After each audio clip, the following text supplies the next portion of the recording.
Ок юқалы қыңғырт күлмәк, бір ғосырлы глобус, бірінші парталар. Нурлат шәһәрнең интернат мәктәбендә укучы балалар хәзер элеккеге укучыларның нинди шартларда белем алуыннан хәбәрдар. Бүген алар музей кунаклары.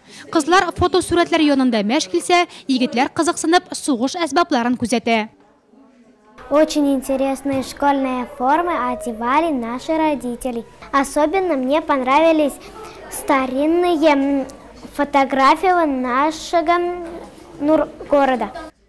Музейда эленеп торучы экспонатлар бер-берсеннән әллә ни аерылмый да кебек, ләкин бу беренче карашка гына шулай. Чынлыкта һәрберсенең үз тарихы. Музей кунакларына узган елларга сәяхәт кылырга экскурсовод ярдәм итә.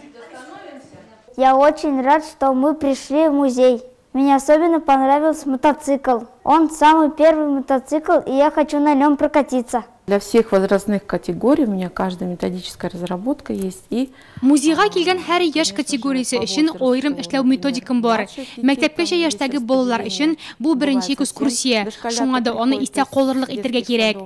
Мәктәп укучылары килсә, экскурсия программасын тарих фәненнән нинди тема үтүләреннән чыгып төзим. Безгә өлкәннәр дә яшь килә. Алар нигездә музейдагы экспонатларны яхшы белә. Хисләргә бирелеп, кай вакыт үзләре үк миңа тарихны сөйли башлыйлар. Светлана Колесникова, Кама Орьяга һәм Нурлат районы тарихы төбәк музейында эшләүче бердән-бер экскурсовод. Заманында диңгез буеннан Нурлатка күченеп килгән кызга районның тарихын өйрәнергә туры килә. Һөнәре шулай куша. Мне очень интересовала, конечно же, история. Миңа Нурлатның тарихын өйрәнү бик мавыктыргыч иде. Һәр экспонат бай мәгънәгә ия. Аның хакында кунакларга сөйләү өчен экспонатны йөрәгең аша үткәрергә кирәк. Нурлатның тарихы бай һәм бу безнең музейда да чагылыш тапкан. Музейның 4 залында 3000-нән артык экспонат тәкъдим ителгән.